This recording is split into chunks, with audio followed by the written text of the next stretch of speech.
related legislation. There has also been federal legislation introduced, but it hasn't yet progressed. We will focus on New York. However, I will provide background on recent laws in California, Delaware, Vermont, and Illinois, as well as long-standing existing laws in Connecticut and Maine. Out of the 50 states, this handful of states really are some of the few states that have actually enacted posting requirements for sexual harassment and training requirements. Turning to the bias and underrepresentation of women, as of January 2018, women had held just 4.8% of CEO positions in S&P 500 companies, and women made up 44.7% of the total employees of these companies. Only 26.5% of the senior level managers and executives, and 36.9% of first-level and mid-level managers, and just 11% of top earners at these companies. So you can see that women are facing an uphill battle in the workplace. Also, women occupied just 21.2% of board seats in S&P 500 companies. Sexual harassment, bias, and sexual discrimination may be a factor in these statistics. Sexual harassment and discrimination can cause significant harm to a victim in your company. There can be a direct loss of compensation if a victim in your company is denied advancement within a corporation or is demoted by your company, is denied salary raises or bonuses, or is forced to resign or is terminated. Sexual harassment can also impact an individual's physical and mental health as well as future job prospects, which is of concern to many human resources professionals because it could impact the bottom line if they are sued. A victim of harassment may not be just the employee who's impacted by the sexual offense. Other employees affected by the inappropriate behavior may be witnesses to the inappropriate sexual comments. These individuals may be impacted even if the comments are not directed at them. So let's go to applicable legal standards, which many of you might know already, but we'll do a quick refresher. Federal, state, and local laws all provide protections for employees in your company to be free from sexual harassment in the workplace. At both the federal and the state level, it is illegal for an employer to harass an employee or knowingly to permit harassment to occur. So you have the relevant statutes for New York really are the federal statute, Title VII of the Human Rights Act, the state statute, the New York State Human Rights Law, and the city statute, the New York City Human Rights Law, and the recent Stop Sexual Harassment Act. So many people ask at a company, what is sexual harassment? Harassment in general is a form of discrimination that consists of words, signs, jokes, pranks, intimidation, physical actions, or violence that is directed at an employee due to any protected characteristic. What's a protected characteristic? This can be age, race, creed, color, national origin, sexual orientation, military status, sex, disability, marital status, domestic violence, victim status, gender identity, and criminal history. So all of these can be protected characteristics. Harassment includes offensive behavior based on these stereotypes about a protected class and behavior that is intended to cause discomfort or humiliation because of a protected characteristic. It also includes an expression of contempt or hatred for a group to which the victim belongs based on the protected characteristic. When this type of conduct is of a sexual nature or regarding an individual employee's sex, the conduct constitutes sexual harassment. Sexual harassment can occur in a variety of circumstances regardless of the sex or position of the harasser. The victim does not have to be the person harassed. Again, it can be anyone affected by the offensive conduct.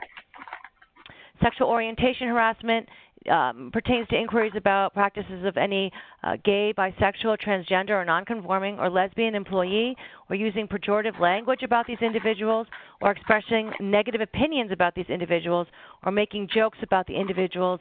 That's all types of forms of sexual harassment. Sexual stereotyping occurs when the personality traits or the conduct are considered inappropriate simply because the employee's personality trait or behavior may not conform to other people's ideas or perceptions of how individuals of either sex should act or look. So if somebody's saying, well, you're not acting like a woman should look because you're not dressing, you're dressing in a different manner, that's inappropriate. Harassing a person because the person does not conform to gender stereotypes as appropriate in looks, speech, personality, or lifestyle can be considered sexual harassment. harassment because someone is performing a job that is usually performed or was performed in the past, mostly by persons of the opposite sex, is also sex discrimination. The law generally does not prohibit offhand comments or isolated incidents that are not very serious. Unlawful harassment occurs when the conduct is so frequent or severe that it creates a hostile work environment or when it results in an adverse employment decision. Unlawful sexual harassment may occur with or without economic injury or discharge to the victim. So what are some examples of improper workplace conduct? Probably most of you understand what types of conduct are inappropriate, but it's important to just do a refresher list.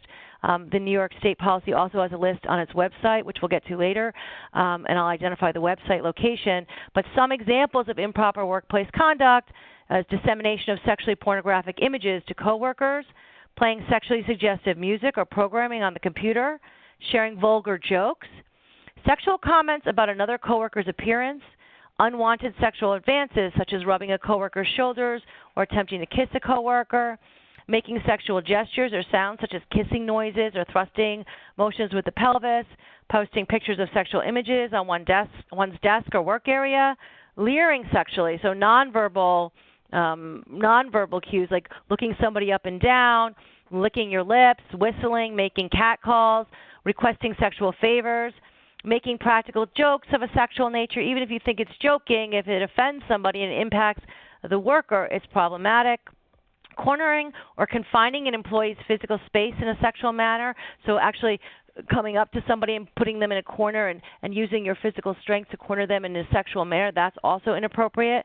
Improper touching, such as pinching a person's bottom, stroking or rubbing up against somebody.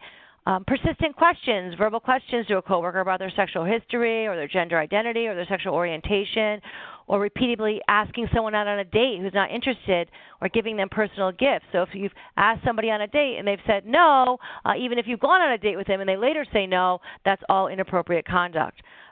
Repeatedly viewing a person up and down in a sexual gray and touching a person's clothing, arm, body hair without their consent, those are all different types of sexual harassment, problematic behavior. I remember doing a training in my firm and walking toward the door after I gave the training, and I had listed examples. And one of my coworkers said to me, he was drinking a bottle of Powerade actually, and as he drank it, a bunch of liquid came on his upper lip, and he had licked his lips. And he said, "Oh my gosh, Kathryn, I didn't mean to do that. That wasn't. I just did the training. That wasn't sexual in nature." I said, "Look, you're fine. It's totally fine. If it's unwelcome, I'll let you know. But this is the sort of thing that people are more conscious of, and it was just right after the training, so."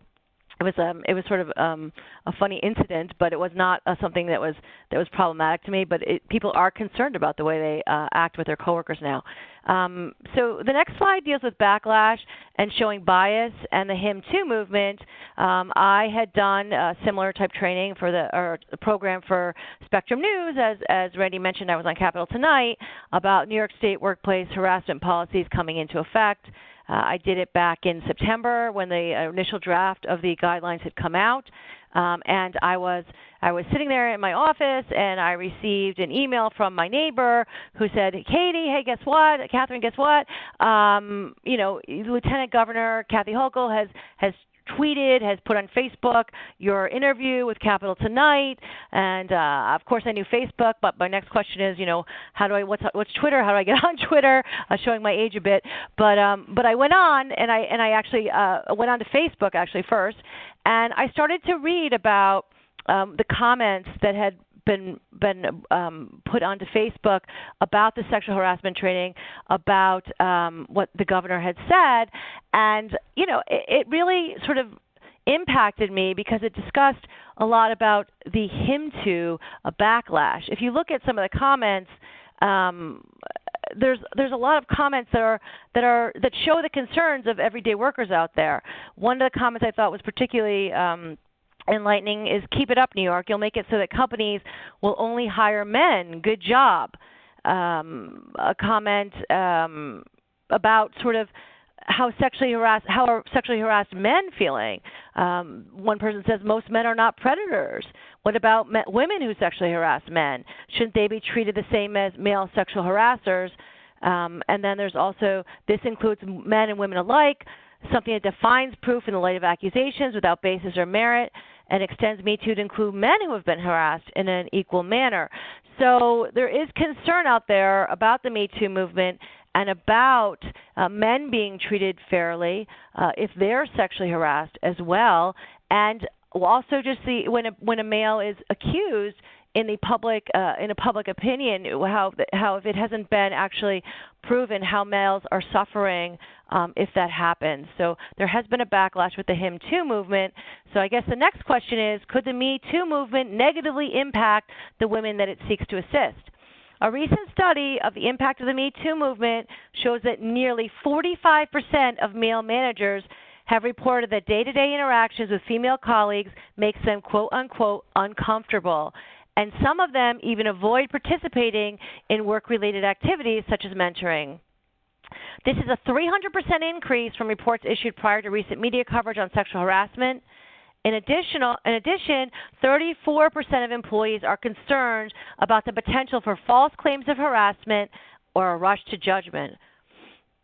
Some believe also, as I mentioned, that the Me Too movement has negatively impacted the presumption of innocence until proven guilty and has turned the Him Too movement from a rally cry to recognize that men can be victims of sexual harassment into a counter-movement of skepticism toward women who report the harassment.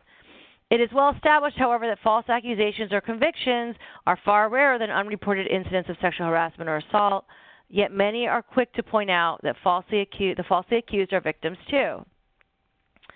So one potential negative consequence, as we discussed, is when the public believes the accusations of harassment or assault and they're raised in a way to obtain, quote-unquote, 15 minutes of fame. I did put in an example about the MTV catfish situation where there were some videos detailed on YouTube, and MTV had done some due diligence and has suspended the harasser, but the accuser claimed she was never contacted to give a statement. So both of the parties were impacted. The alleged harasser had reported he got shingles and suffered from severe headaches as a result of the stress of being accused of sexual assault, and he did suffer, and the victim also had problems. So while there's been some concern about men falling victim to false accusations during the Me Too movement, evidence suggests that this is not a widespread practice. Per studies reviewed by the Boston Globe, it is estimated that false accusations account for just between 2% and 10% of all accusations made. Some victims also might withdraw their complaints because they do not want to go to court, and some analysts believe that this percentage may be even lower. This is not to say, however, that the Me Too movement has not had potential negative effects for women. According to a survey conducted by The Economist in November 2017, and then in 2018 of September, right after these sexual harassment guidelines in New York State had come out, there was an uptick in the amount of victim-blaming attitudes in our country, including an increase from 29% to 31% of people who believe that women who complain about sexual harassment actually cause more issues than they solve. And there was also a 13% increase, a 13% to 18% increase for persons who believe that false accusations are a bigger problem than attacks that go unreported or unpunished. So recent Me Too headlines may have led some males in the workplace into panicking unnecessarily, which may lead, unfortunately, to further potentially career-harming actions for women, such as male managers delaying business trips or other career opportunities, deciding the way to stay safe is to avoid working alongside women. I know in my interactions outside of my legal practice, just speaking to neighbors and men that I know, before they even know that I'm involved in the whole Me Too movement and this type of law, they'll say, look, if I'm going to work with a woman in the office and meet with them for a supervisor and an employee, I am going to leave my door open, and I'm going to make sure that people are walking around so that I'm not later accused of doing something improper. So it is on male employees' minds. It could be on female employees' minds if they have an issue with a younger male associate. And so a lot of people in the workplace are taking precautions so that they're not alone in situations where they might become vulnerable to some sort of claim against them. Just a note on bias. Bias in the workplace, it's not always readily identifiable.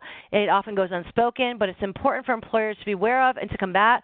When a person isn't treated unfairly because of the person's sex, it's an actual form of discrimination.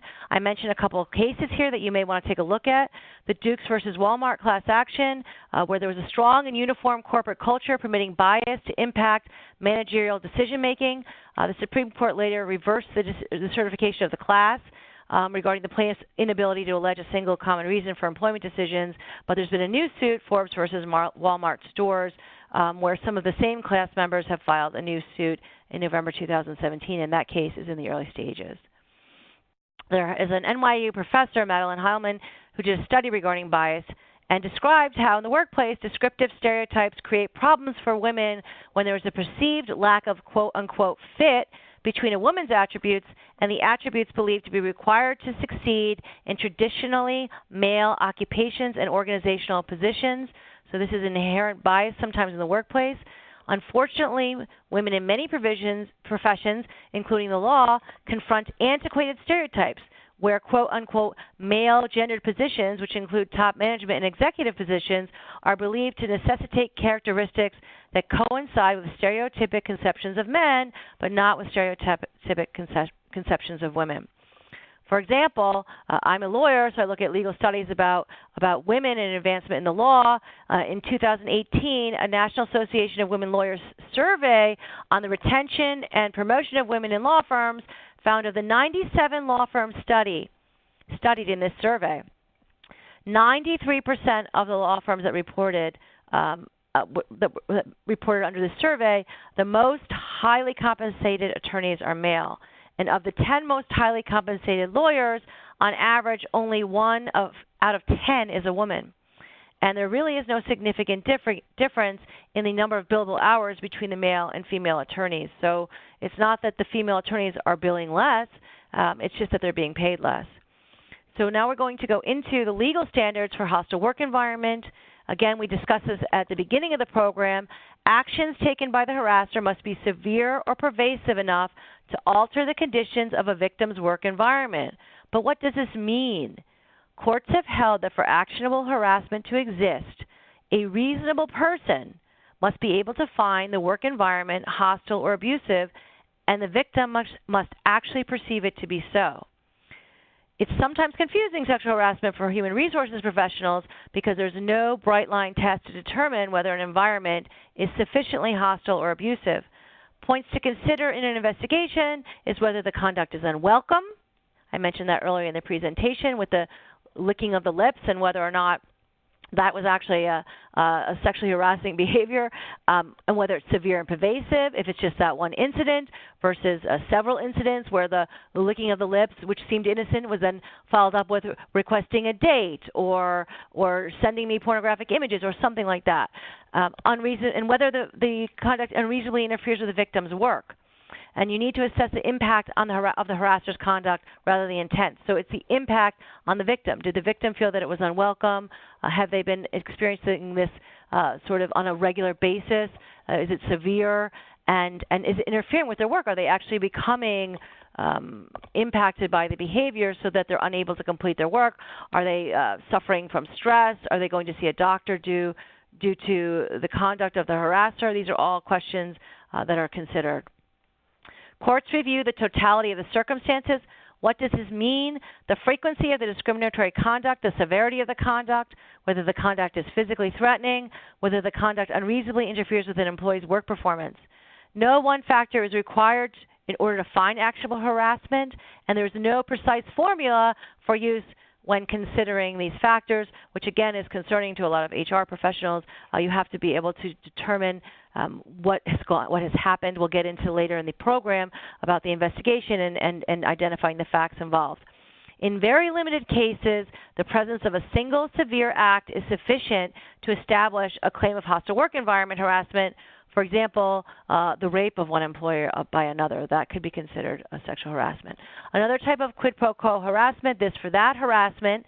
Another type of harassment is quid pro quo. It's called this for that harassment, sexual harassment.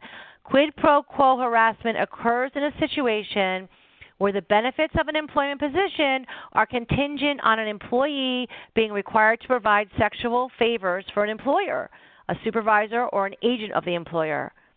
So if somebody says, look, if your boss comes to you in the company and says, look, if you perform this sexual act, I will give you a raise, or I will do something for you, and or if you reject that sexual advance and that results in a tangible employment detriment, such as the loss of your job, a loss of a job benefit, a less desirable work shift, or even a negative employment review, that's problematic under the sexual harassment law. An important case is the Minarsky decision for human resource professionals and legal professionals to be aware of. The court, there's the Farragher-Ellis defense.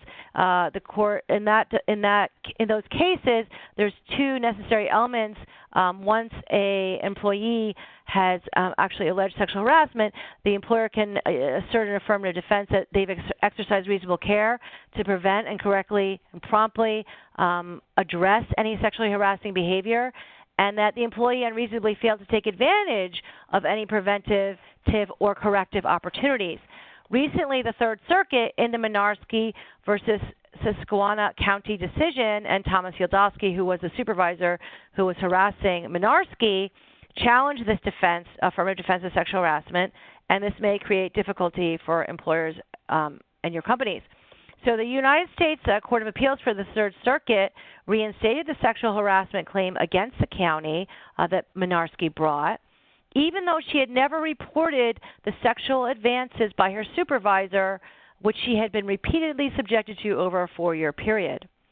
The county argued that they were not liable for the misconduct of the supervisor due to Minarsky's failures to notify them about the supervisor's conduct, the fact that they had a clear sexual harassment policy in place, and they took prompt action against the supervisor. They alleged they took prompt action against the supervisor, Yelowski, when the complaints from others led to that supervisor's termination. Minarsky, for her part, had only notified a friend who told another employee who informed HR of the supervisor's conduct. The case is concerning for HR professionals from the employer's perspective because action was taken once the employer learned of the misconduct, which should have protected them from a claim of sexual harassment. So many employers may ask, if Minarsky knew of the policy and the process for filing a complaint but did not do so, how can the employer be liable for sexual misconduct? So the Third Circuit held that workplace sexual harassment is highly circumstance specific.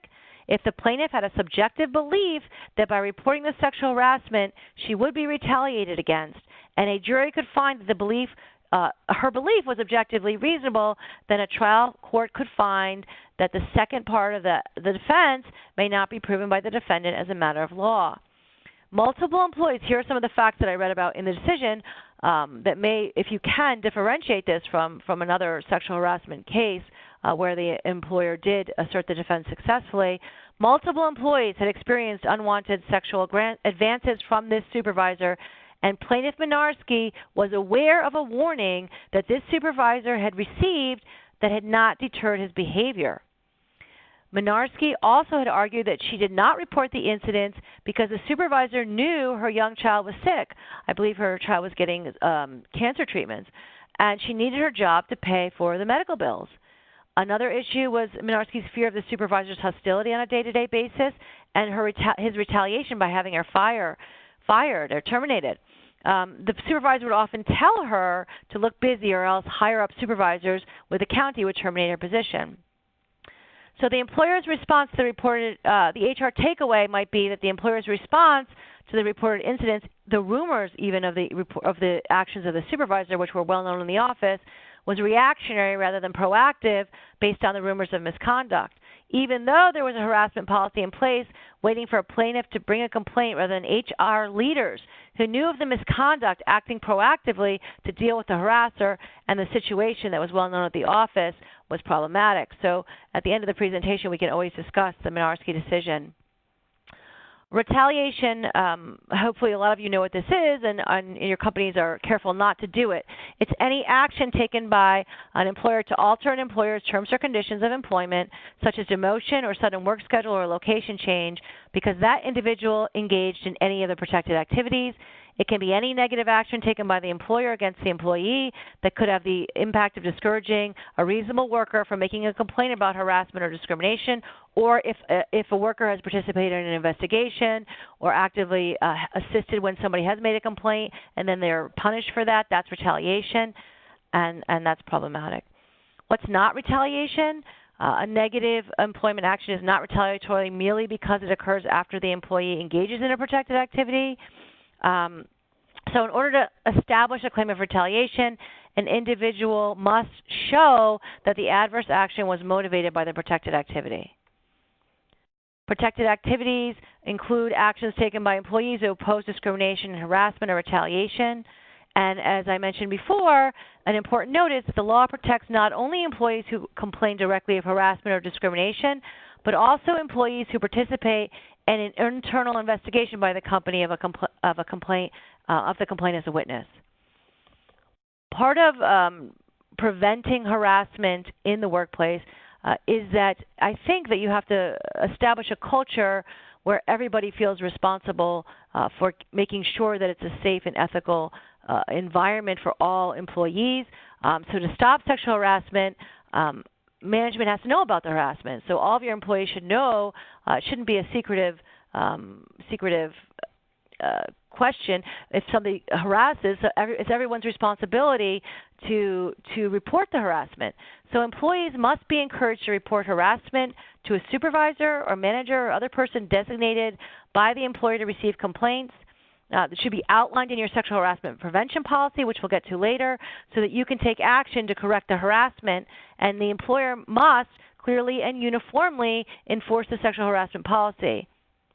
And the behavior, importantly, sexual harassment doesn't have to be a violation of the law in order to violate a sexual harassment policy.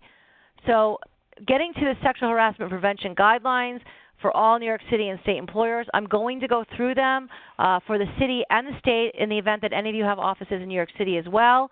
And then I will also go through the recent laws in other states, such as Delaware and California, which has been very proactive as the epicenter of the Me Too movement. You can imagine they've had a lot of legislation that's recently been enacted into law this year about the sexual harassment prevention guidelines, the policies, and other requirements. Delaware is another state that's recently taken action. And then also Maine and Connecticut, who've actually had training and posting requirements for quite some time, since the early 90s. So let's start with New York State and city requirements. With the Me Too movement, Governor Cuomo and Mayor de Blasio have come out swinging by passing laws directed at fighting sexual harassment throughout New York State. Employers have to be aware that the new sexual harassment laws, at least for the state are applicable to all employers, even those with only one employee. So the state human rights law requires even companies with just one employee to institute these changes. In the city, if you have a part of your offices in the city, beginning on September 6, 2018, companies in New York City were required to replace a poster about anti-sexual harassment facts. So there is a poster. This is a poster. You can get it on the website. It's called the Stop Sexual Harassment Act Fact Sheet. It provides information about the New York City Human Rights Law, what sexual harassment is under the law, a form of gender-based discrimination that's unwelcome verbal or physical behavior based on a person's gender. It provides examples of sexual harassment. It provides a provision regarding retaliation that it's prohibited under the law. And then it has an actual number where you can call the New York City Commission on Human Rights about any instances of sexual harassment. And it also has a provision in here about state and federal government resources. There's also the notice, which is very similar to the fact sheet. So, if you're a city employer, you have to have these. New York State. Yes, the deadline has passed. Companies in New York State are required to have a specific written sexual harassment policy at their companies, and it has to be instituted and applied, and the company is required to deliver the policy to all of its employees. So under the new law, every employer in New York State, your company, if you have more than one employee, even small companies, are now required to establish a sexual harassment prevention policy pursuant to the labor law. And the Department of Labor, in consultation with the New York State Department of Human Rights, has established a model sexual harassment prevention policy for employers to adopt. The website is here. You can Google it. You can Google New York State Sexual Harassment Prevention Policy. There's actually a sample policy on the website that you can access and you can use. So the employers, as an employer, you can adopt a policy similar to the one that New York State has put forth, as long as it meets or exceeds the minimum standards of the model policy. If you don't want to use the exact model policy, you just have to be sure as a company that your policy meets or exceeds the minimum standards of this model policy, which again you can find on the New York State Human Rights website. Companies can also consult with an attorney and create their own company policy against sexual harassment if the company's policy is equal to or exceeds the standards set forth in the policy from the New York State that's provided by the New York State agencies. Requirements for the New York State Sexual Harassment Policy, again, the minimum standards for sexual harassment prevention. This is actually a form that I pulled off of the New York State website that has all the information that you need regarding your policy at your company to comply with the New York State law. An employer, again, can adopt this type of policy. They can flesh it out as long as it meets or exceeds this standard policy. It's again what we've talked about, providing examples of prohibited conduct, including information concerning federal and state statutory provisions concerning sexual harassment and remedies available to sexual harassment victim. A complaint form, which I'm going to show you in a little bit, about if an employee actually has a complaint, what they do and how you proceed with investigating a complaint. A procedure for the timely and confidential investigation of complaints that ensures due process for all the parties. You have to inform employees of their rights of redress and all available forums for adjudicating sexual harassment, which we will discuss later in the program. Clearly state in the policy that sexual harassment is considered a form of employee misconduct and that sanctions will be enforced against any worker engaging in sexual harassment and against supervisory and managerial personnel who knowingly allow the behavior to continue. So if your supervisors or managers know about the sexual harassment, if they've heard rumors of the sexual harassment and a supervisor behaving inappropriately, they have an affirmative duty to take that to HR, to take that to the legal department and make sure that an investigation is conducted. Last point, can clearly state that retaliation against individuals who complain of the harassment or who testify or assist in any investigation or proceeding involving sexual harassment, that's unlawful to do. Here's a complaint form for sexual harassment. Again, I can access this, you can access this through the New York State Human Rights website. It's a very specific form, a complaint form for reporting sexual harassment. When you receive a complaint of sexual harassment, you must, you can actually receive it verbally and fill out the form for the employee, or they can actually fill out this form and provide it to you, either verbal or written. A complaint must be taken seriously, must be investigated. The complainant must fill out the information. You can look on here. I don't know if I'm going to go through the whole form, but it includes their name, their home address, all their information, and then specifics about the complaint, who the complaint is made against, any witnesses to the complaint, and so on. So you can take a look at the complaint form for reporting sexual harassment, and you should have that in place. Additional requirements for the New York State Sexual Harassment Policy. So again, I mentioned this when I read through the actual policy from the website, but companies must advise supervisors and managers in a company that sexual harassment is a form of employee misconduct and sanctions will be enforced against supervisors and managers if there's any issue that comes up where they haven't reported the misconduct. The policy must also, again, include information regarding state and federal laws and a statement that local laws may also be applicable. There's also the employee rights section where they can seek redress, including proper venues, which we discussed, and then also the sexual harassment as a form of misconduct and the definition, retaliation is prohibited. Last point here, a signed acknowledgement of receipt from employees is not required but is recommended. I would do this. I would have an employee, after they receive the policy or a handbook, in fact, any handbook should be signed as well, I would have them sign it so you can prove, if a lawsuit comes up, that you've actually that this employee who is alleging sexual misconduct has actually, or the employee or the supervisor who's actually the harasser, they've actually taken taken a look at the policy. They've signed something saying they looked at the policy in your handbook. That's important. It's not required, but it's important. New York City and state sexual harassment training. So within 1 year of April 1st, 2019, the New York City law applies to employers with 15 or more employees. It's not 1 or more employees, but companies with 15 or more employees are required to provide interactive prevention training for sexual harassment to all employees, part-time, full-time interns, and new hires as soon as possible after their start date. And by October 9th, 2019, so there has been a bit of a reprieve with the New York State sexual harassment training requirements. We had initially, when we looked at the requirements at my firm, it was a pretty tight deadline. So we had done our training. I did the training pretty early on in the fall, but there was an extension of the deadline. So companies now have more time, not of the policy requirement, but of the training requirement by New York State, so that if you have not conducted the training yet, you do have more time. Every New York State employer must have completed sexual harassment prevention training, again, that meets or exceeds the minimum standards under the law, and employees must receive the training annually. Every employer in New York State, as I mentioned, is now required to provide employees with sexual harassment prevention training, and the Department of Labor, in consulting with the Division of Human Rights, has established a model training for employers to use.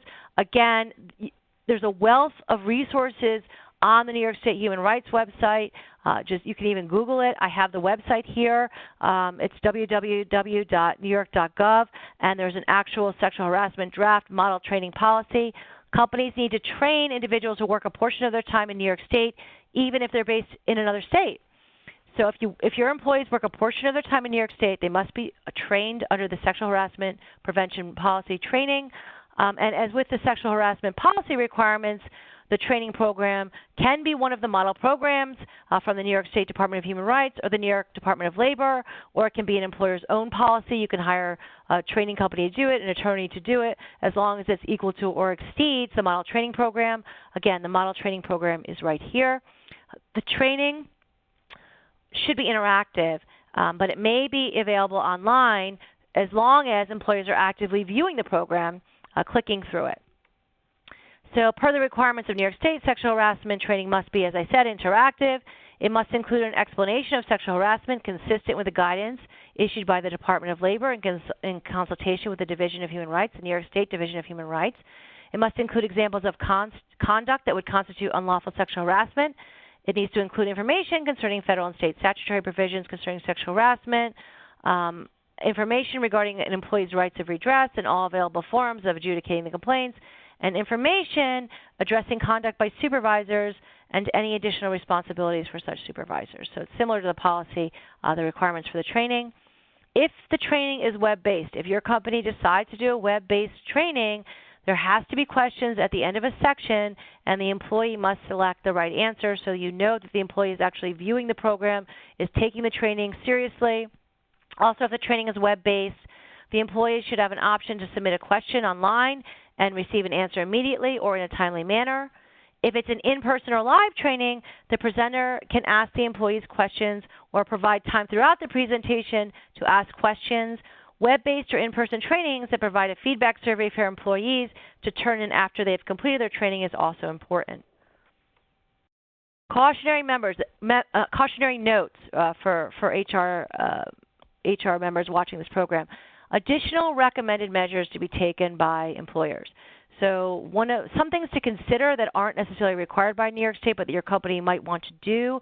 Have a policy in your actual handbook regarding inter-office dating and fraternization. If you know two employees are dating, if they're a supervisor and a subordinate, that's problematic because at any time that relationship could turn sour, and then there could be potential for some sort of claim against your company. So inter-office dating policies, it's not the subject of this of this webinar, but is important to consider. Having anti-discrimination policies. I'm sure a lot of you already have this in your handbook, but it's not just harassment you have to be concerned about. It's also anti-discrimination provisions. And also maybe a statement saying that New York State's requirements may not satisfy requirements under federal law, and federal laws might conflict. Companies are not required to train non-employees. However, employers are encouraged to provide the policy and training to anyone providing services in the workplace. If you have somebody who comes in as a temporary employee and is at your company, and you become aware they've committed, have acted in an inappropriate way, or had some sort of allegation leveled against them regarding sexual harassment, you still, if it's happened on your premises and they work there regularly, I would be concerned about them being able to launch a complaint against your company. So it's, as I said, it's not required. Maybe the temp company that you're contracting with to bring in the temp, maybe they have training. I would check that. Every company should. If they don't, it may be worth actually, if you know an employee coming in is regularly providing services at your company, it may be worth giving them some training under New York State law. It doesn't take long. As I said, as I write here, there's no minimum length of training for the New York State harassment training requirements, but you do have to make sure that your training actually meets all the web-based requirements or in-person live requirements and has the content that's required. But it doesn't need to be a 3-hour training. It has to be substantive, it has to be interactive, and it has to meet the basic requirements. Under the New York State human rights law, companies can face liability where an employer, including agents or supervisors who knew or should have known of the sexual harassment, where they did not report it, and the company failed to take immediate or corrective action, a company can face liability. A note about non-disclosure agreements. I'm sure many of you have had employees who may be leaving your company, and you have provided severance. And as part of a settlement agreement, you are obviously concerned if there's a claim of sexual harassment or sexual discrimination that your company is protected, and that the part of the incentive for providing a settlement agreement and providing severance is that the sexual harassment allegations will not come to light, especially with all the publicity surrounding Me Too. So there's a new requirement in New York. It's actually since July that New York State companies that enter into settlement agreements with employees are not permitted to include a non-disclosure provision, a provision pertaining to sexual harassment that be kept confidential, unless it's the employee's preference that such a provision be included in the agreement, and the preference needs to be memorialized by an agreement signed by all the parties. And there's also another law that's recently come into effect regarding mandatory arbitration. Many times in settlement agreements, there will be a mandatory arbitration provision saying that if a dispute arises under the settlement agreement, that the adjudication will be handled in an arbitration by an arbitrator. So again, arbitration, the arbitration is not typically public, so again, it adds to being able to conceal the facts related to potential misconduct within the workplace. So New York State and other states, this is not just New York State. There are other states that have enacted laws regarding mandatory arbitration. So if it's a concern that you will not actually be required, or the employee will not be required to bring a dispute regarding sexual harassment to arbitration, that's another law that you should be aware of. For the non-disclosure agreement, to memorialize the complainant's preference for a non-disclosure agreement, it's a similar timeline to the Older Workers Benefit Protection Act, which probably a lot of you have encountered in preparing a settlement agreement, where you have to wait 21 days and then 7 days to actually make the agreement effective with an older worker that's over 40 under the Age Discrimination Act. So with a non-disclosure agreement, any such term or condition must be provided to all parties. So the non-disclosure provision regarding sexual harassment has to be provided to the employer and to the employee. And the person who's complained of the sexual harassment has 21 days from the date of the term, of viewing the term, to consider it. If after 21 days the term of the condition is the preference of the person who complained, the preference is then memorialized in an agreement. It's signed by all parties, and then there's that 7-day waiting period. So for a period of 7 days following the execution of an agreement containing the term, that person can actually revoke the agreement, and the agreement will not become effective or enforceable unless that revocation period, that 7-day period, has also expired. So something to be aware of when you're negotiating a settlement agreement with a sexual harassment plaintiff. So as I mentioned before, I want to provide some background in case you have your company has offices in other states.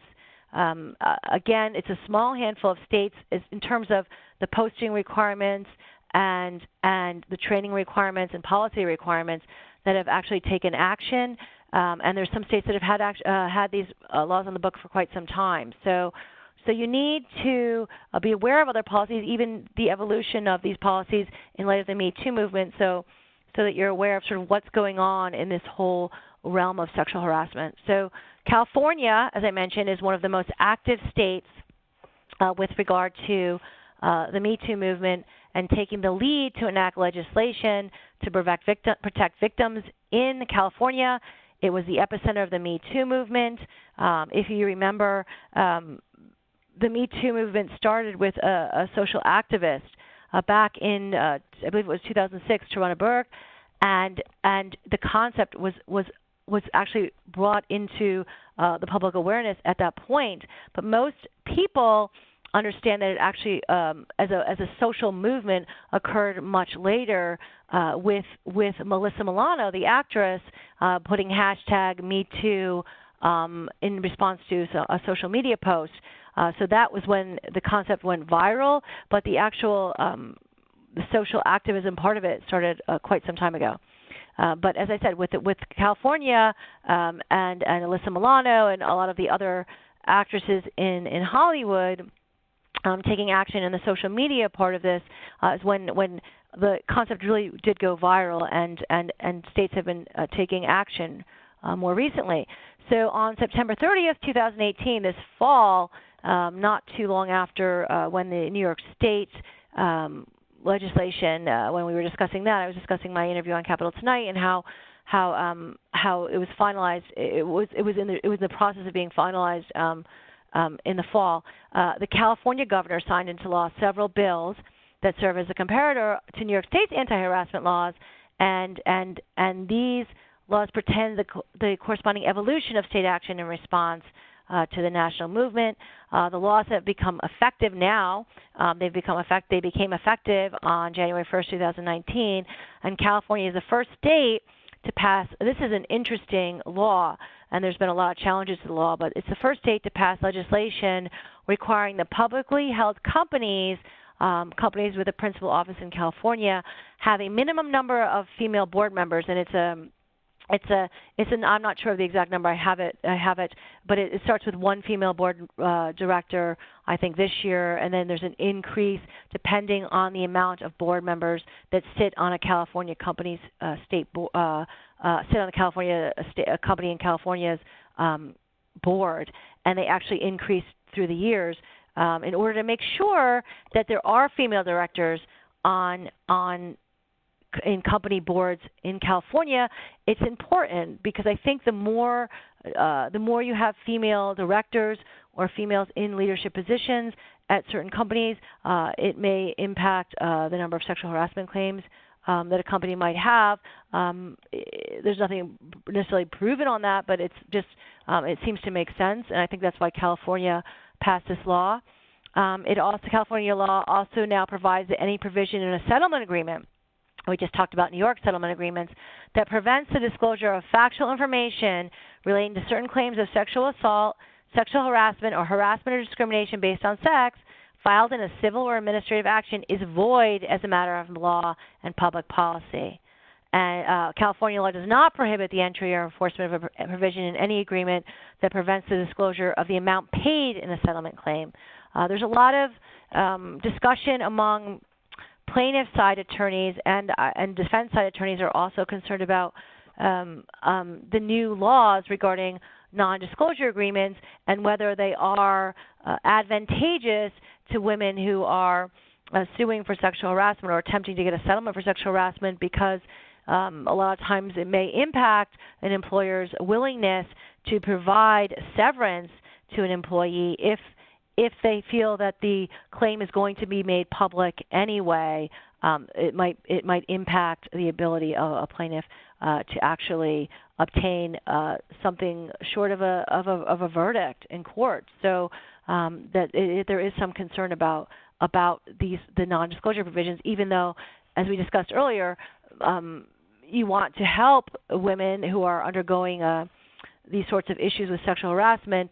The question is whether non-disclosure agreements and having them barred for sexual harassment claims, whether that actually helps the victim or not.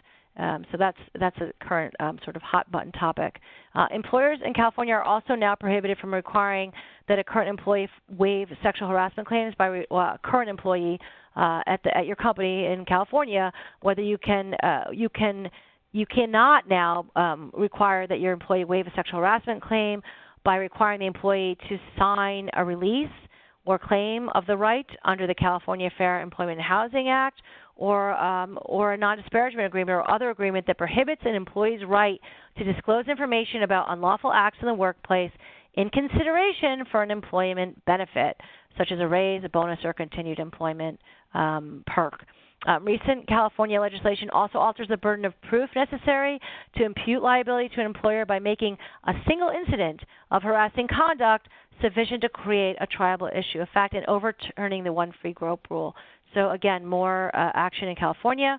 Getting to sexual harassment training requirements in California, it's modified its sexual harassment training mandates to require that companies now with just 5 or more employees, including temporary or seasonal employees in California, by January 2020 provide at least 2 hours of classroom or interactive training.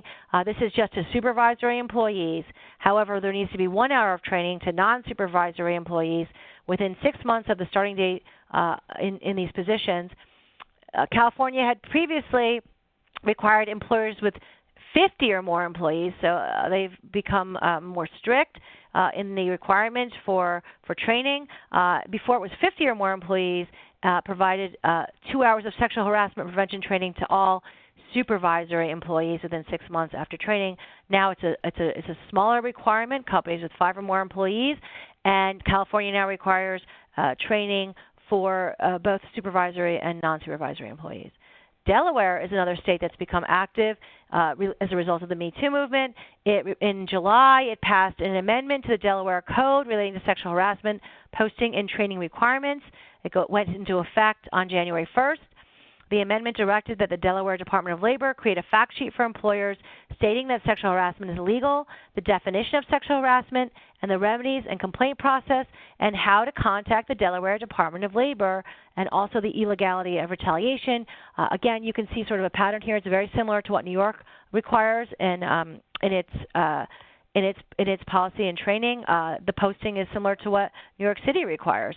So there is a Stop Sexual Harassment Notice, the Delaware Sexual Harassment Notice, which meets each of these requirements and also references the Delaware Discrimination and Employment Act and provides specific examples of sexual harassment. You can see on the Delaware's website, if you have a lot of companies do have are incorporated in Delaware, so this may be important for some of your companies. The Sexual Harassment Notice can be found at the website here, www.dol.delaware.gov.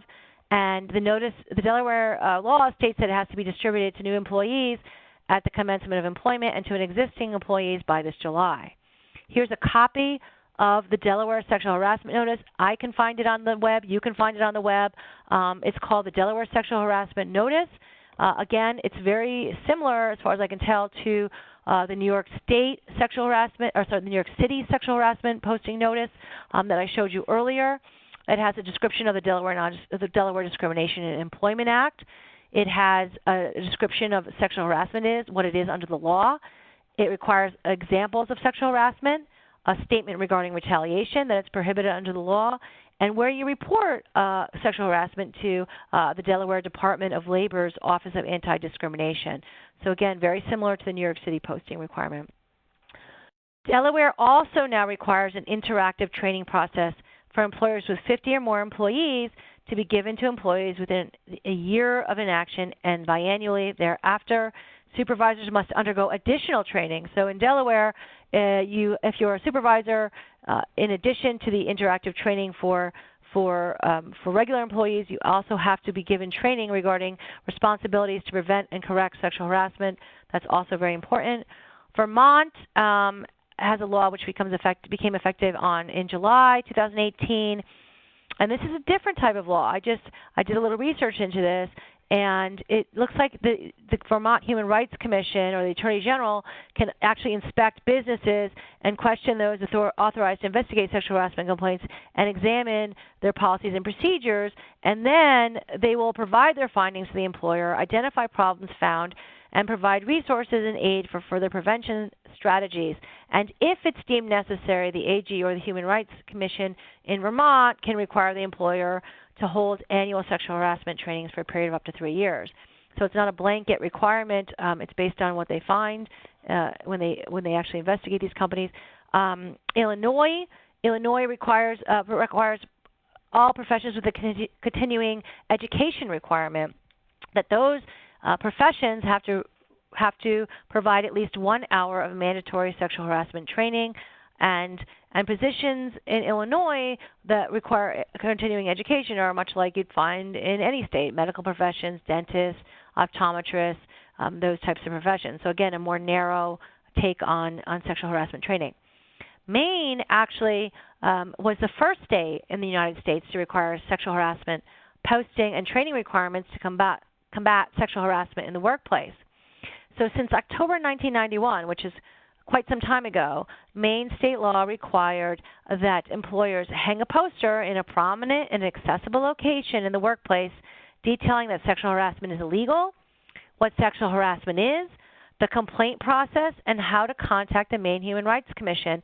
It's probably not out of the realm of possibility that New York City may have looked at this posting requirement when they actually came up with the posting requirement for New York City. Maine, like New York City, requires employers with 15 or more employees in the workplace to conduct an education and training program for all new employees within 1 year of commencing employment. The training, again, it's similar to a lot of the training that we've discussed already. It has to discuss the illegality of sexual harassment, the definition of sexual harassment under state and federal laws and federal regulations, a description of sexual harassment, examples of sexual harassment, provide an internal complaint process that's available to an employee, the legal recourse and complaint process available through the Maine Human Rights Commission, and directions on how to contact the Commission and protection against retaliation. So again, very similar to what we've seen in other states. Supervisory employees in Maine must have additional training within 1 year of their new position that includes their responsibilities as managers to prevent and take action against sexual harassment. Employers who do not conduct these trainings for their employees or who do not follow posting requirements actually in Maine face monetary fines. So again, some states will require supervisors to have an additional training. I would recommend it, even in New York, to have something in the training. I think it is required, maybe not as a separate training, but in the actual training that supervisors could be determined to be liable if they do not report sexual harassment and they know about sexual harassment. So whether or not it's a separate training, I do think that supervisors should be trained on their obligations, even if you need to separately from the regular training. Per the Maine statutes, employers have to hang the poster. Again, the requirements are similar to other states: illegality of sexual harassment, description of sexual harassment, examples, complaint process available, and how to contact the Commission. And there's monetary fines in Maine. Here is the Maine Human Rights poster. It says the Maine Human Rights Act prohibits sex discrimination. Sexual harassment on the job is illegal, and it provides different examples. Requests for sexual favors, which we discussed, the quid pro quo harassment, unwanted hugs, touches, kisses, lewd remarks, unwelcome sexual advances, and again, retaliation. And then it provides the Human Rights Commission's number. Connecticut is another state that actually has sexual harassment guidelines in place. We can go through those. Just a second. I have to move back here. 1 second.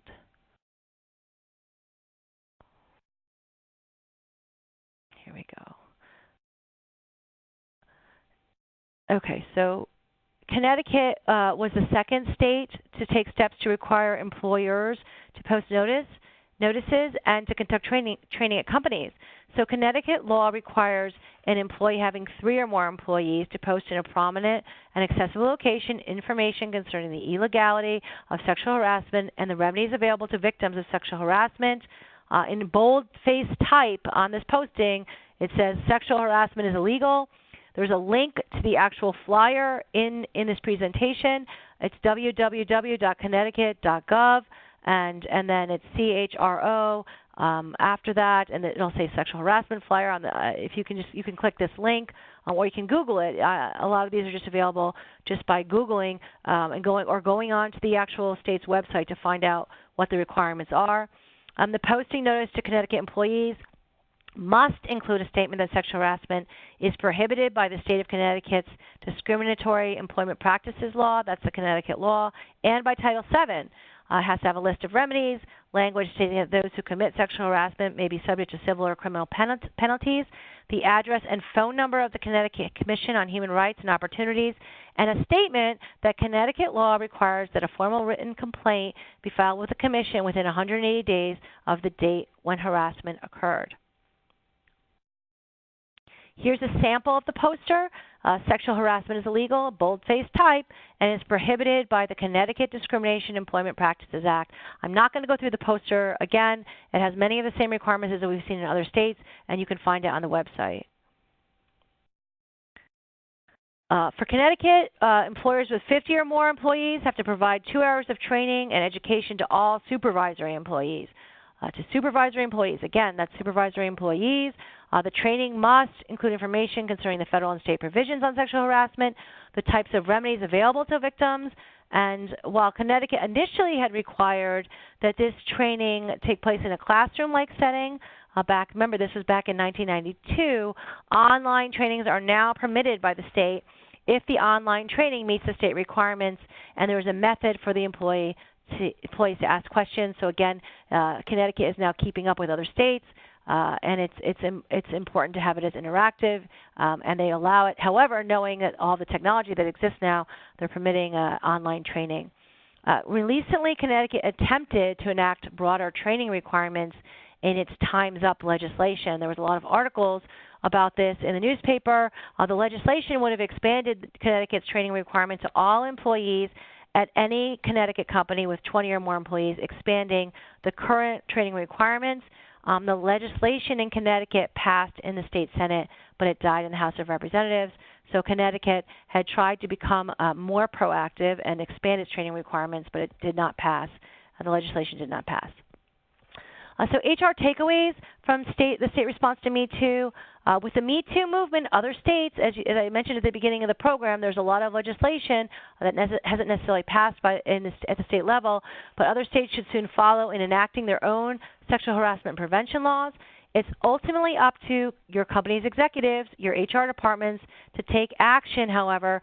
To make these laws become effective in your companies, you need to hire trained investigators, attorneys, or you as human resources personnel. You have to ensure that the company's policies are not only drafted correctly, you may have an attorney that you've consulted to draft your policies or to conduct the training, or somebody who's been trained accordingly, but it's not enough that the policies are drafted correctly. You have to have someone at the company who's responsible for implementing, enforcing the policies and the training in the workplace, so that you're not going to face liability for a sexual harassment claim.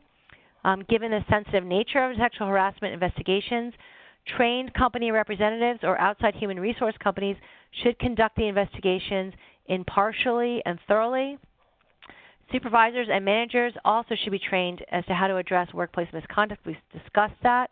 Without meaningful action, companies will continue to face liability for sexual harassment, and the policies at your company are not going to be worth the paper they're written on. I do think that it's important if you can, to have somebody who conducts the whoever's conducting the investigation to have a wealth of experience in conducting investigations. It's the most important part of this process.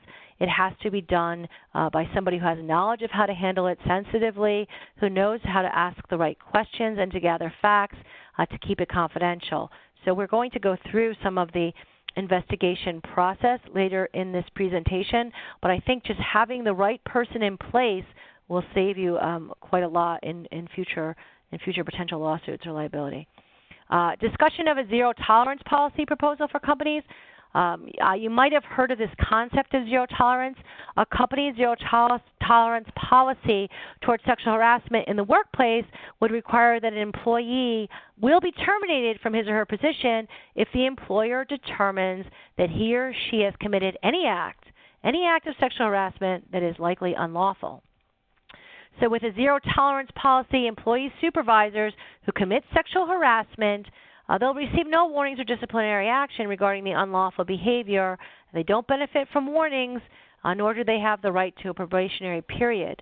With a zero tolerance policy, even one act of sexual harassment could lead to immediate termination. Again, this is a topic that a lot of employment lawyers are discussing, and companies are interested in discussing. New York State did not include a zero tolerance policy in its final sexual harassment guidelines, even though earlier drafts of the guidelines did include a requirement for zero tolerance policy. In fact, I remember reading the guidelines when they came out. I think it was a draft of them, maybe even in late summer or early fall, when there was, I believe, a zero tolerance policy included in there. So the New York State has actually received a lot of comments about zero tolerance policy from companies, from attorneys, and they decided to go against the wording that you're required to have a zero tolerance policy at your company. This coincides with the Equal Employment Opportunity, the EEO's guidance against using the term. A 2016 task force of the EEO discovered that the phrase could lead to an underreporting of sexual harassment if an employee believes that someone will be terminated over a complaint regardless of the severity. The EEO suggests using a statement such as absolutely no harassment will be permitted in the workplace, but refraining from specifically calling it a zero tolerance policy. So I think it's important if you have an interest in what a zero tolerance policy is and whether it's worthwhile to perhaps look at the study that the EEO did on zero tolerance. I think part of the issue that many are concerned is that just terminate. What if you have a 30, 40-year employee who makes a mistake and says an off-color joke or makes a sexual reference or leers at somebody inappropriately or something, and it's a one-time occurrence, it's a mistake under the zero tolerance policy, that executive would have to be terminated. So many companies are concerned about that, and it's just something to consider. Here we're going to talk about supervisor responsibilities and the internal-external complaint process. We've alluded to that, but we're going to get into the specifics of it now. So steps to filing an internal company complaint. I'm sure many of you have dealt with situations where, hopefully you haven't, but I'm sure many of you have dealt with a situation where an employee has come to you with a sexual harassment complaint. Here's what I think should be done, and hopefully your company is doing this. Companies should first advise employees to inform or put the harasser on notice that his or her conduct is unwelcome and unwarranted. So if an employee is being approached by a supervisor who's acting inappropriately, they have to say to the supervisor, and it takes a lot of courage to do this, and it may not always be possible if an employee feels vulnerable, but they should, if they can, put the harasser on notice. You should let them know that they should put the harasser on notice that the conduct is unwelcome and it's unwanted, and that's important, so that the harasser is set straight immediately that this type of conduct is unwelcome. The employees, if they feel empowered to be able to do this, they don't fear retaliation. If you're an open company with these types of situations, the employee should not fear doing this. It's an important step. You should also inform all of your employees that they should immediately report, not wait, immediately report an incident or incidents to a supervisor and fill out a written complaint form. You've seen the complaint form that the New York State sets forth. It was provided earlier in this program. The internal complaint should specify the dates, times, witnesses, parties involved, and the details of the incident, and the company should have designated personnel, such as the Human Resources Department, where the incident should be reported. So employees shouldn't be wandering around wondering, oh, where do I go to report this incident? Have somebody identified. Have the Human Resources Department identified so that an employee knows where to go in a somewhat distressing situation. The company should then complete a thorough investigation of the complaint. It doesn't matter how trivial they think it is at this present time and any time really. The company should take immediate action once an investigation to conduct the investigation, and once it's complete, they should appropriately sanction any wrongdoer. A company should also explain the process. A lot of clients will say, I don't know if they investigated or what they did. I don't know the process they took. This is a very real concern for plaintiffs that I have met with about the company handling a complaint of sexual harassment. If they don't understand the process, if you don't keep the employee up to date, it can cause more stress, potentially more damages to the employee, and that all goes into an employee deciding whether or not to sue a company. So explain the process. We'll be conducting this investigation. Here's the different types of information they need to provide. Go through the complaint form with them and explain the process. Review the company's harassment guidelines. And the fact that all employees of the company should have read and signed the guidelines and provide specific information to the employee regarding the steps to be taken regarding the complaint and what's going to happen in the investigation. Again, I touched on this before. Investigations should be handled by company personnel that are experienced in conducting sensitive investigations. Fact-finding should occur with the investigator, making it clear that any information will be kept confidential, and the parties directly involved in the investigation are the only persons that they will discuss the investigation with. The fact finder, the investigator, should listen to both sides and remain impartial.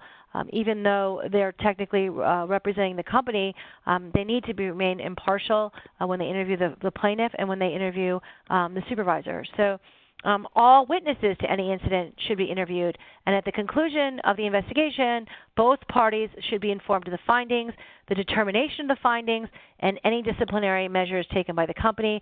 I can't tell you how many clients have come to me and told me they have no idea what happened. I mentioned this before regarding any sort of sanction against the harasser.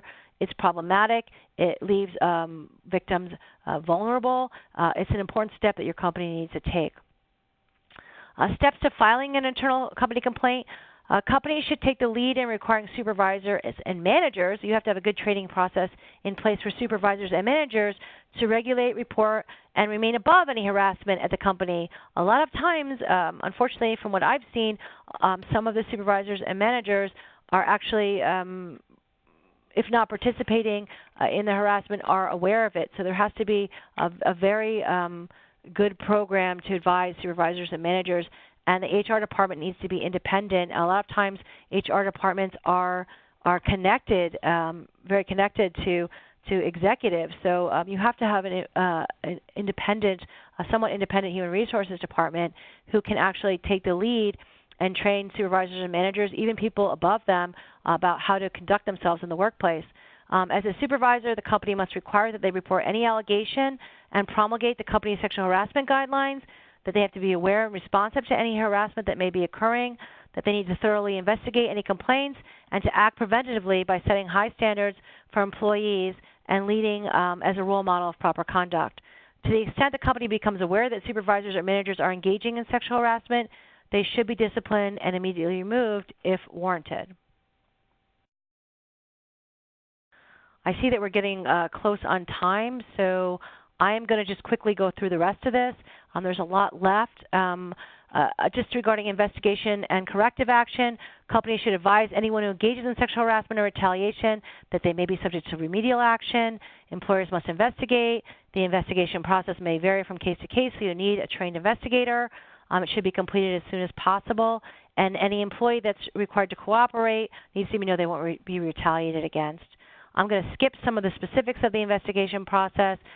It just really deals with common sense things that the relevant documents and emails should be preserved and obtained, interviews should be conducted, and an investigation should be documented. That's important. Document the investigation and outline how you're going to do it, the investigation in your sexual harassment policy. These additional measures are just the state and federal laws. The state laws, the New York State Division of Human Rights. A complaint alleging violation of the human rights law can be filed with the Department of Human Rights, or you can go directly to New York State Court. You can read about the requirements of the statute of limitations. Complaints filed with the Department of Human Rights are anytime within 1 year. And you can also, as I said, sue directly in state court. The EEO complaint in New York, it's 300 days. You do not need an attorney to file a charge of discrimination, although it's advisable, and it must be filed. A charge of discrimination must be filed with the EEOC before you can bring a case in federal court. Local protections. Many localities enforce laws protecting individuals from sexual harassment and discrimination. As an employee, if you've been assaulted, I've had clients who've done this, you can even contact the local police department. Your employee can contact the local police department. In fact, many times companies may be obligated to do that if there's been a sexual assault. I'm not going to go through the supervisor's responsibilities. We have touched on that already. One hypothetical I was going to discuss, but I'll just go through quickly, is when you actually are concerned regarding the public relations impact of Me Too as a company, and you need to make sure there's no high-profile scandals at your company. One suggestion to prevent any sort of issues is increasing due diligence in your hiring practices, such as background checks that might reveal past harassing conduct. Just make sure that you treat everyone equally in the background checks and that there's no discriminatory background checks issues. Prevention is key. We've talked about this. The best method to eliminate sexual harassment is to be proactive and take the necessary steps to prevent sexual harassment from occurring. I'm going to go through these quickly because I know that we're running out of time. The federal law, Title VII, and the local New York City law, 15 or more employees. New York State law, again, in general, the New York State human rights law occurs to employers with 4 or more employees, but it's been amended in terms of sexual harassment to apply to companies, to all employers, regardless of the number, as long as there's 1 employee. The next section really talks about who handles investigations. So the EEOC does prosecute claims of discrimination. So does the New York State Human Rights Department. And employees or independent contractors, vendors of a company, they can go outside of an internal complaint process and file a charge of discrimination with the EEOC, and that will set forth all the facts that form the basis for the complaint of harassment. This federal and state sexual harassment regulations, agencies will investigate. If an agency investigates and determines the law has been violated, the EEOC may also try to reach out and mediate. They have the right to do that. If the EEOC does not take the case itself, the EEOC very rarely takes cases. If they do not file a lawsuit, they will give the employee or former employee of your company a notice of right to sue, which gives them the right to go to federal court. And this next slide deals with federal remedies for sexual harassment. Again, Title VII, and it discusses some of there are caps on recovery under federal law. I'm not going to go over that, but there are caps. There are certain things you're entitled to in terms of damages at the federal level, and at the state level, there's differences, so you should know that. Title VII, as I said, does not allow an employee of yours to go immediately to court to file a lawsuit. They have to exhaust the administrative remedies. They have to file the charge of discrimination. If the EEOC has not resolved the employee's case within 6 months, the employee can request the right to sue and go to federal court. In New York, in some states, it's 180 days. In New York, it's 300 calendar days to file a charge of discrimination, because we have a state or local law that prohibits employment discrimination on the same basis as Title VII. And if there's multiple acts of harassment, this is important, or ongoing harassment, victims are still required to file their charge within 300 days of the last incident of harassment in New York, but the EEOC will look at all incidents of harassment when investigating the employee's charge, even if the incidents happened prior to the 300 days. New York State law, there's a different types of damages. It talks about attorney's fees, lost wages, emotional distress. Again, the damages in New York are different. You should be aware of both guidelines in federal and state law. Again, I talked about the fact that there's no requirement under the New York Human Rights Law to file an administrative claim before proceeding with a lawsuit. And then the damages again. Trends in Me Too litigation, this is the end of the program. Just so you know, and so you can protect your company, it's an important issue, sexual harassment, especially with the whole Me Too viral movement and state action. There's been an increase in the total number of filings in fiscal year 2018, according to the EEOC. The recent study just shows an uptick in the number of actions and lawsuits. There's other types of lawsuits that can be brought that you can be vulnerable to. There's litigation at the state and federal level.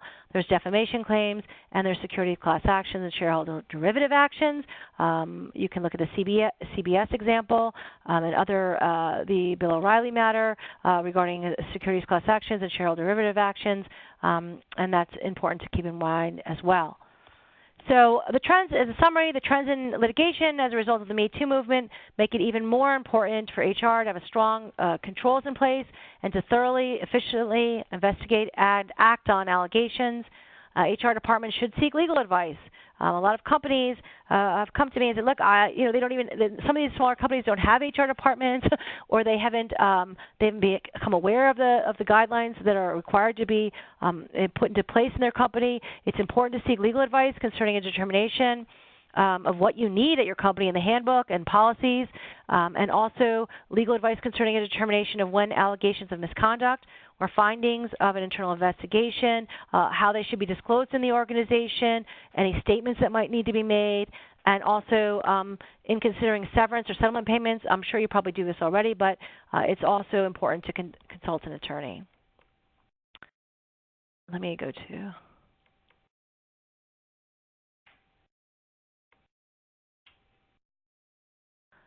Okay. Hi. I have a couple. Okay, just one? Okay. All right. So the question is, are there any other requirements for New York City employees training other than the poster requirements? Yes, there's also a training requirement for New York City. New York City companies also have to train their employees just as you do in New York State. So the answer to that is yes.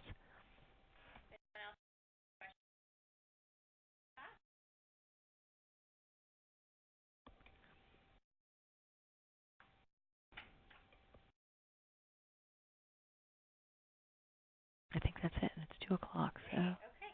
Well, on behalf of CRHRA, we'd love to say thank you. Oh, thank you. Oh, that's so nice. Thank you. Thank you. Everyone enjoyed the presentation, and don't forget to sign up for some of the other great programs we have coming up. Everyone, if you do have questions, as a follow-up, you can reach out to Kathryn directly or reach out to the CRHRA office. We did record the presentation today, so we'll be posting it on the website. So if there was anything that you missed or wanted to hear again, you'll just be able to look out for that announcement. So thanks, everybody, and have a great rest of your day. Thank you.